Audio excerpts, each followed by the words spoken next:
I think especially now, working at ACT and working with more of our career portfolio with our work keys test, and looking at there's this idea that college is for all, and I don't think that that's realistic anymore. There are tons of pathways that learners can pursue after high school, and college may or may not be one of those. So to account for that, it is important that we're really looking at students not just for are they ready to go to college? Are they ready to succeed in academia? But are they ready for whatever that next step is? And I think that that's something that I had to open up to also as kind of a very academic educator up until pretty recently.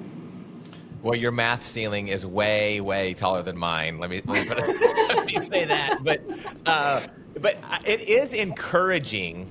Again, just selfishly for me, I have a 17-year-old, junior. He's getting ready to take the ACT in December.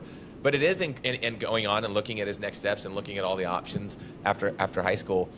But I'll tell you, Bridget, it's encouraging to hear somebody in the education space know that college might not always be the only option. Not to say that you discount it, not to say that you throw it, but I think that exploring and understanding who that student is or who that young person is and providing the best possible path forward and allowing them to evolve into that versus feeling like they're forced into any avenue, it is refreshing because, again, sometimes people in the education space don't always potentially get the best rap, right? They think that it's always you go to school, and that's what you preach.